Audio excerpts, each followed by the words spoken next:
Welcome to Courtney on Health, heard, well, not exclusively on malcolmpresents.com, but actually we're going to start out a little differently because our normal host, Maxine Margot Rubin, is not here. Unfortunately, a friend of mine, also her brother, has passed away last week, and she's going to be on her way to New York.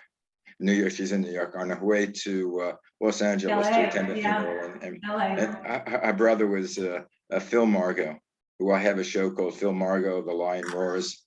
And as I said, Phil, the lion roars, he's asleep.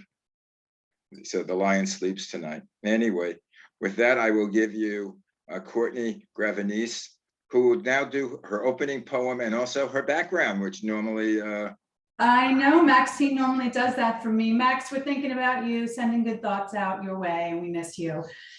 So this is weird. I've got to do my own intro. So Courtney on Health, I'm Courtney Gravenese. For those of you who know me, I'm a registered dietitian and an exercise physiologist here in the metro area, New York metro area. And I've been doing health coaching and one-on-one guidance and offering nutrition information for a long time, and I love doing this. So thank you for joining us. We have a very special guest joining us today. I'll introduce him in a second, but Max always starts off with a wonderful poem that relates to our topic, which today is all about eating bugs. Bugs. The poem that she sent over was I Like Bugs by Jessica Dyer. Black bugs, green bugs, bad bugs, mean bugs.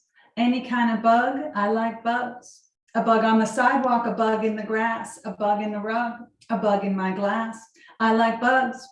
Round bugs, shiny bugs, big bugs, ladybugs. I like bugs. And that's our poem for today. I have to say, in doing research for this topic, I don't know if this ever happens to you guys, when I'm talking about lice or something that's gross, I immediately get this response where I start itching and scratching. And that's exactly what happened when I was doing my research for today. But I'm super, super excited. We have with us today Dr. Vincent D'amico. Vince is an entomologist who received his PhD from University of Massachusetts. He currently works in Delaware and Philadelphia and lives nearby in southeastern Pennsylvania with his wife, his daughter, 2 cats, 20 chickens, and thousands of insects that he says mostly live outside. So welcome, Dr. D'amico. We're thrilled to have you today to talk about this growing trend of edible insects. Very happy to be here. Is it a growing trend?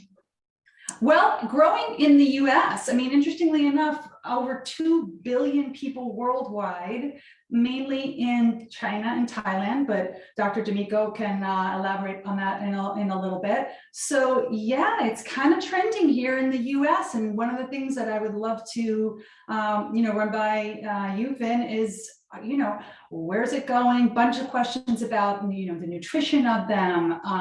How do you think the American population will adapt to eating bugs? And is it sustainable? Or all sorts of questions that I've got to you today. So welcome. Thanks for joining us. Thank you very much for having me. It's very exciting. Being a nutritionist, of course, I always have to drill down to things that are related to nutrition. So I have, in my research, had heard that bugs can be a great source of protein. They're a decent source of polyunsaturated fat, which is one of the healthier fats that we have, minerals. What say you, Dr. Vin, about the nutrition properties of various insects? Well, they're all comparable, at least, to the meat that we're used to eating, meat from mammals and from birds like chickens and pigs and cows. They're comparable. The scientific work would tell us that they're comparable, perfectly right there with those sources of meat. And honeybee larvae, which are eaten which are eaten, although not as often as some other insects. Honeybee larvae are really exceptional. I'm not sure why. I'm not sure anybody knows why, but when you do the nutritional analysis of honeybee larvae, they are especially nutritious. This is all on a per gram or per ounce basis, obviously. So 1 ounce of beef, 1 ounce of honeybee larvae, 1 ounce of mealworms, 1 ounce of crickets. And yeah, they're comparable. The big advantage to crickets, we can use crickets if we can just use them as a stand-in, and then we can talk about anything more exotic that you want. But crickets are a commonly farmed in the United States. It's one of the commonly farmed insects. Not really anywhere else, but that's what we gravitated toward here. The great thing is how little it takes as far as resources to grow 1 pound of protein that's made up of crickets rather than 1 pound that's made up of cow. Or cow is, of course, not of course, but you may know that that's the most energy intensive, water intensive. That is like sort of the worst for the environment is eating beef. And then it goes all the way down to chicken being the most common thing that we see in the supermarket. That is the most efficient way to get your protein. But crickets, for instance, are much more, more than twice. It's twice as efficient. They need very little water for one thing. So what about space? Do they need a lot of space? They need just as little space as you would think. As you would think it. Just enough for them to have room to get to their food. Yeah, aren't crickets sort of like honored in China? Well, I got that thing where they keep crickets in a cage and it's supposed to be lucky. Yeah, that's true. And I don't think so. I've been to China a lot for scientific research, and they eat plenty of insects. It's not an exotic thing, but I didn't see crickets. So maybe since crickets are, they enjoy having them as pets, they don't want to put them on the table. But silkworm pupae was a very commonly eaten insect in China, and I had them a few times. They're good. Now, do they eat these live, or do you have to prepare them, or? In China, they were all quick fried, like in a wok type of thing, and I didn't see any insects being eaten raw.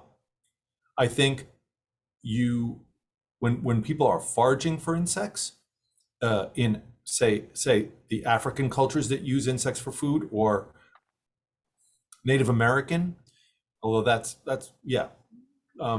there's some eating of live insects.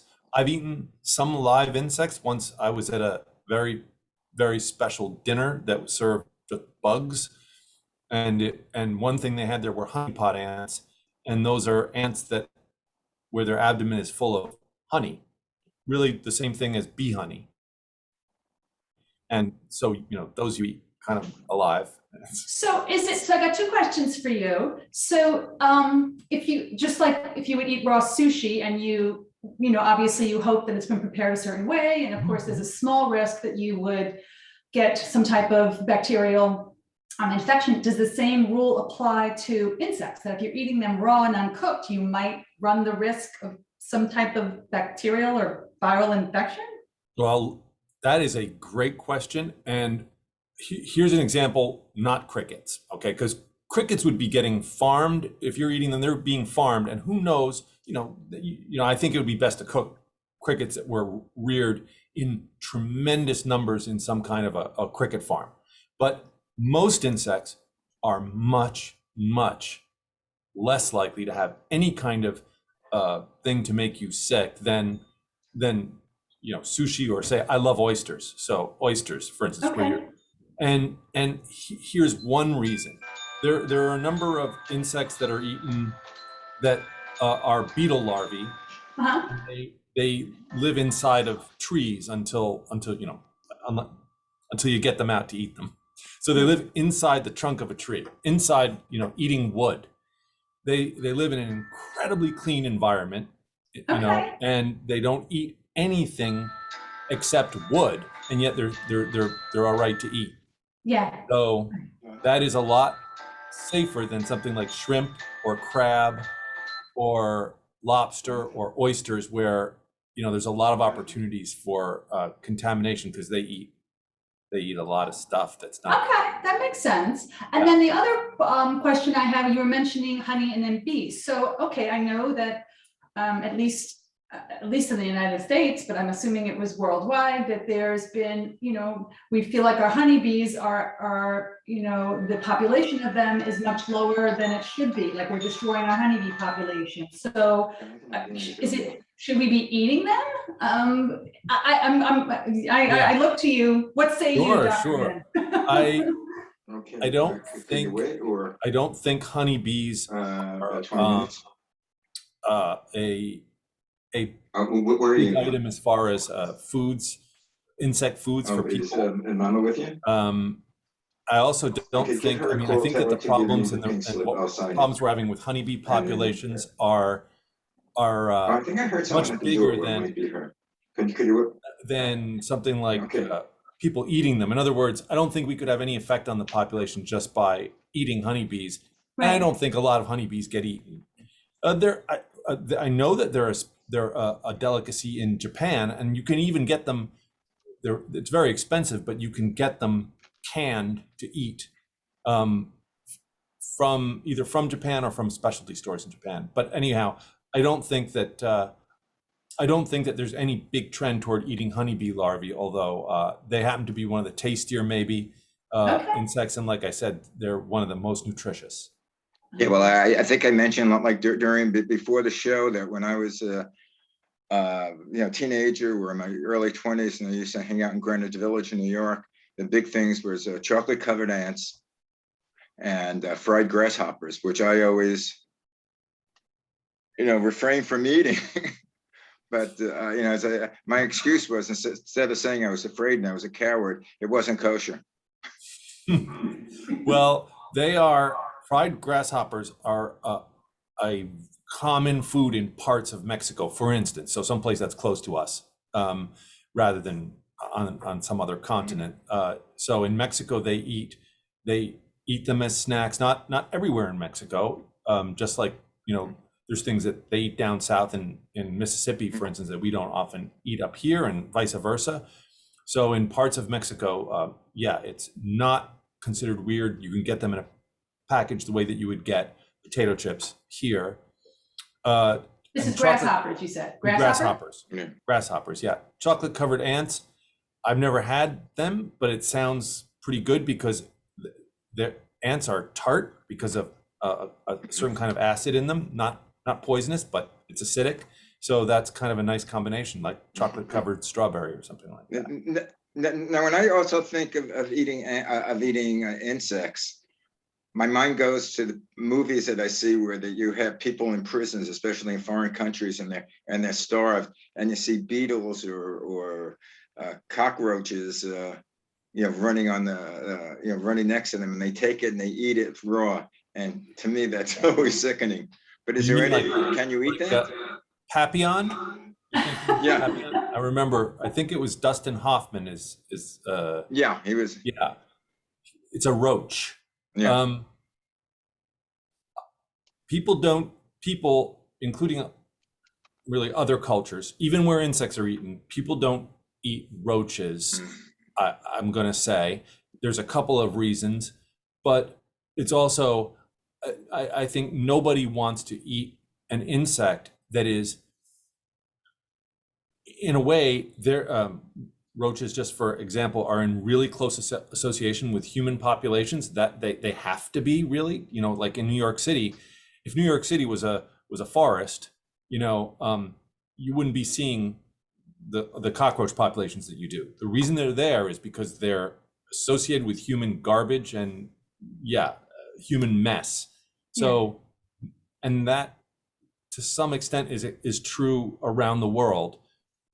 Nobody eats cockroaches. Nobody eats those nasty, I think there's very little eating of fly larvae too, or maggots, you would call them. So there's not a lot of not a lot of cultures that eat either of those things. But maybe. They're nasty. They're nasty, and they're not very, yeah.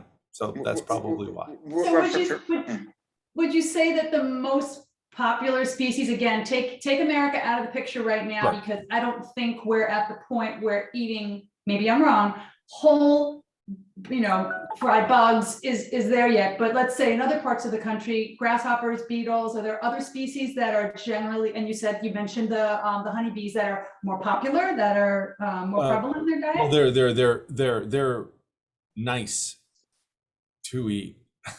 Yeah, you have to, once you're past the fact that you're eating insects, which is very not easy to get past.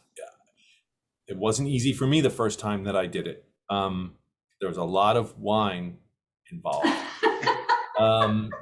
before I could. And my wife, who's also an entomologist, did not have that problem and does not have that problem. But once you get past that, I think there are insects that are, I don't know, tastier, easier to eat.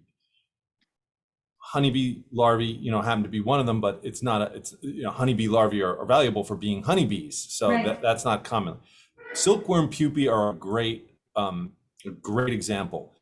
Silk, I don't know if everyone knows this, silk, which is a very expensive fabric and makes expensive clothes when it's real silk, comes from thread, which is in turn made up of threads that are spun by a caterpillar as it makes a pupa. So that's the only place that silk comes from, bugs. And the insect is called it's called a silkworm. It's a moth. It's a moth.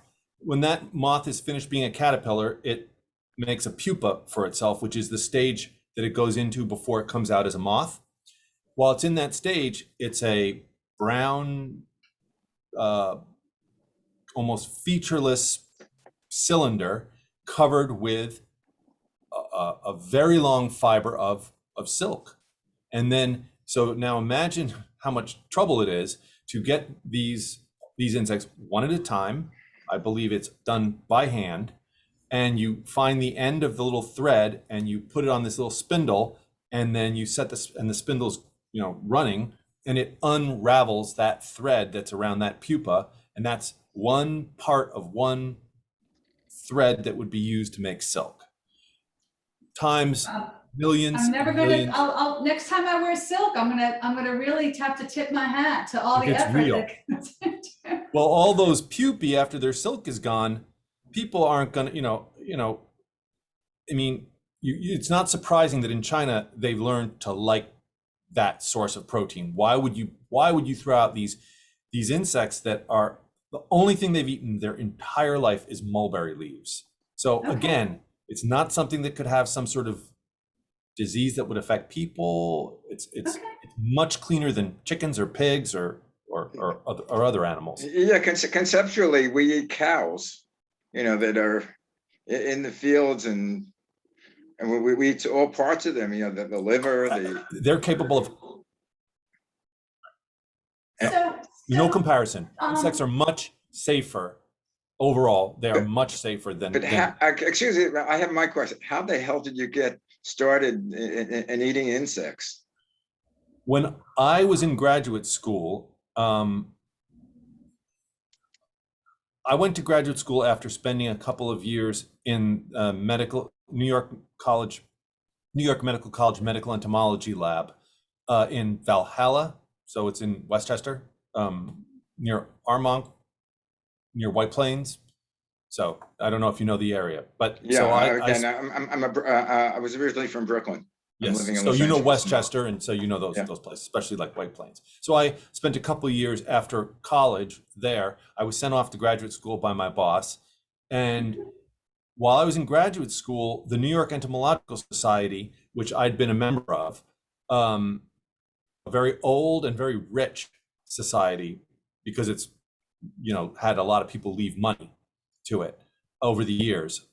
It had its 100th anniversary, and the 100th anniversary was a dinner on the top of the Explorers Club in New York City, which is a it was on the roof. It was a very big deal. It's a very high class place to have a entomology dinner, and there weren't too many people invited, but there were a lot of news crews and all that stuff. And the dinner was insects. That was the first time that I'd eaten insects, and it was a very extreme way to learn how to eat them. I brought a date. I brought my girlfriend, who is now my wife, 30 years later, and she didn't have any trouble with it. I definitely, the drinks were free, so I definitely hit the wine plenty, and then imagine bugs like this big and as big around as your finger. Those are beetle larvae. That's one of the things I was telling you about. Perfectly healthy, very good for you, guaranteed not to be carrying diseases, but very hard to eat. It's a hard thing to swallow. Hard thing to swallow. Anything that you can't eat in one bite. That's what I came away from that dinner thinking. If you can't even eat an insect in one bite, that's really tough. But I guess, when you saw your future wife eating the bugs, you say, "This is the woman for me." This is it. That is actually true. She was a great person to bring, and she was very patient with the drive down from Massachusetts to New York in my terrible car, my old Chevy Malibu. So Dr. D'amico, can I pick your brain about, because I know that we're all looking for ways to eat more sustainably, which is why the trend, I believe, at least in the United States, for eating insects is gaining some traction. What are some of the positive environmental impacts of the American diet being diversified to include insects? I know you mentioned that it requires fewer resources. Let's carve out for a second the fact about us getting used to it and sort of the acceptability, but just really focusing in on the spotlight of the environmental impact of it, the sustainability of it. There's really, you can't say too much. I mean, no matter what you say, it's underestimating how powerful that would be. Like you say, putting aside how difficult, you asked me about this the other day, and I said, I went on Amazon and I was able to buy insects to eat, and there was flour that was made from crickets. So crickets that are first dry roasted or freeze dried, not sure, and then ground up into flour. That would be a flour that could be added to certain things and would be tasty enough and have plenty of protein and so on. But all of these things right now are extremely minor, right? Hardly anybody has even eaten one insect, much less used it for a significant amount. Well, at least not that they know of. Right. Well, as you probably have heard, there are parts per gram or per ounce allowed in food. Parts of insects allowed in food by the USDA, and so that's true. Everybody's eaten insects. There's no question. Creamed corn. A lot of us of a certain age grew up where there might be creamed corn on the table, or ketchup. And those are definitely like the worst as far as how much bug there is in Why them. would that be? What is it about them that Well, do I really want to know? Both tomatoes and corn are got lots of pests, and you're not going to use your nicest tomatoes or corn for making creamed corn or ketchup. Obviously, you're not going to use tomatoes that you'd be using to put in the supermarket and get top dollar for. Okay. So Gotcha. so let's I don't want to disturb your viewers. So anyway, I got off topic. Courtney, you're gonna have to get me. So here's the other side of my question to this. So you might not know the answer, but this is sort of the way my brain goes. So if in America we're doing a lot of packaging and we're not eating them dry roasted, so a big amount of beetles dry roasted and then eating them just like that, would the impact of processing it, harvesting it, packaging it, the packaging it goes into, offset some of the pluses that we would see environmentally if we start doing all of that on the back end? I don't think so. If we look at it like 1 pound of chicken, everybody can imagine 1 pound of chicken, although that would be a very small package in the US anyway, but chicken breast, 1 pound. Okay. Everything that goes into having that sit in the supermarket in its plastic wrap on its styrofoam, usually, I mean, it usually is just like that. And that's horrible, right? That's just as horrible as it could be. If you then saw next to it I'd say a can would be a good idea, that weighs 1 pound and it contains cricket flour or just crickets, both need packaging. One took only a fraction of the resources to produce.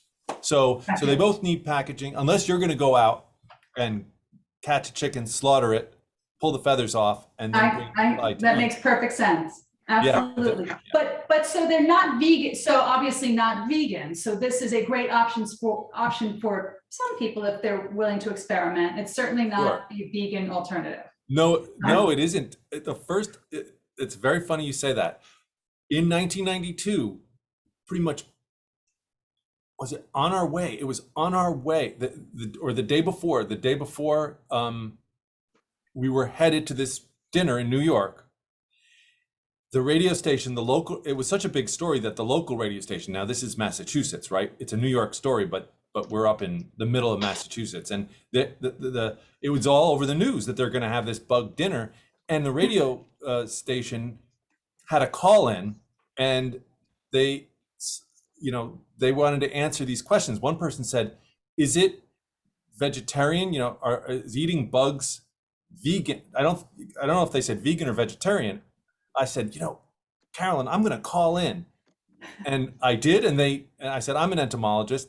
I was a graduate student, but that was close enough. And so I said, hey, I can answer that question. It was really cool. It was my first time on the radio, for sure.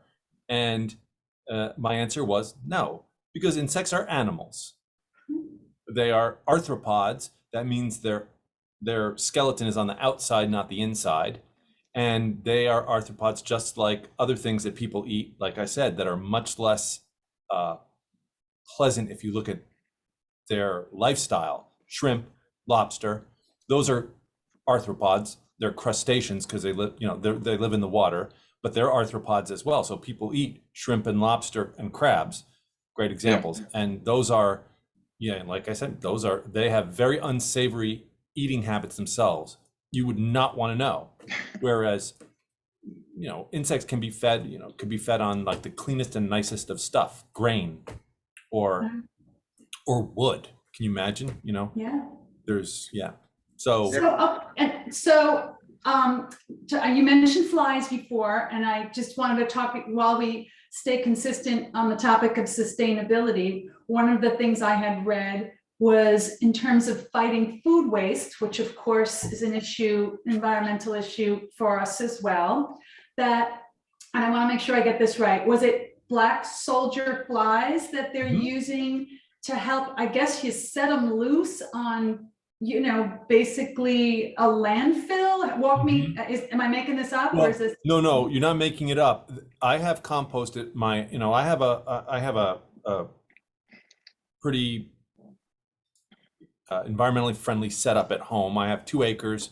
My wife and I, live on 2 acres, and there's lots of room for gardening, and we get a lot of food from that. And we also compost everything that can be composted. And soldier flies are often, I'll see them in the yard as adults. I'll also see them, their larvae in the compost, and they're just doing that on their own. They are they're a really beautiful fly, I have to say. The adult fly is this jet black sometimes with a beautiful band of color on it, like orange gold. Really, really amazing. The maggots, the larvae are not very nice, but and they're in the compost. And yes, there's a lot of talk about using them to get protein, not just talk, but it's been shown to be very efficient and an excellent way of doing it. You get them, raise them on stuff that has no other use. Rotting food, composting food, and even dung from animals. Now you have these flies which have protein and fat in them, and they would get fed to fish or something like that, farmed fish. And then you have a cheap and very environmental friendly way of feeding fish. So that is something that people are looking into very seriously because it makes a lot of sense. Is there any difference between insects and bugs? Or are they the same? Entomologists, when they refer to a bug, refer to something, refer to an insect that is in the order Hemiptera. So there's a group of insects. You know how you say flies, beetles, moths? Well, if we say bugs, we mean a specific group, which includes cicadas, spotted lanternfly, that pest, that's around, the brown marmorated stink bug, another pest that's around in people's homes, and aphids, and quite a large, we call them bugs. Actually, we say true bugs. True bugs, yep, true bugs. Otherwise, bugs is a colloquial term, and you never know exactly what people will call a spider a bug. Well, it's not an insect, and they probably will call like a leech or something a bug, and that's not at all. So ultimately, they're not interchangeable. No, except for us non-professionals. Yeah, that's right. If you say bug, you mean a crawly thing, a creepy crawly. A doctor and Courtney, as you heard the little beep, but we're out of time. It's a fascinating topic. As a matter of fact, I wanted to mention that being from New York City, I got very friendly with cockroaches. Yes. Oh God. And lunch, anyone? And no, but each year, it used to be each year at the museum, they had a retrospect on roaches, and basically it was they can exist in any form of weather, in subtropic weather, in Arctic weather, and they were here, before the dinosaurs, and they continue. And I know with me, if you spray, a road spray, they'll die, but the babies will live, and 2 generations later, they'll be immune to it. I'm allergic to it. The roaches are immune to it. On that note, doctor, thank you very much, and do me a favor, after this, don't invite me over for dinner. Dr. D'amico, thank you so much for joining us today. It was a pleasure. Thanks for joining us on Courtney on Health. You can find this episode and all episodes at malcolmpresents.com. If you'd like to reach out to me, you can find me on Instagram at CLG Wellness, or reach out to me at CourtneyGravenese.com, or on our Facebook page. Of course, you can reach out on the Courtney on Health page. Courtney on Health. Smart, sound nutrition, sound, safe fitness. Thanks for joining us, Dr. D'amico. Have a great day. Okay. Thank you, Courtney. Thank you, doctor. Malcolm. Thank you, Courtney, and we'll see each other soon. Bye.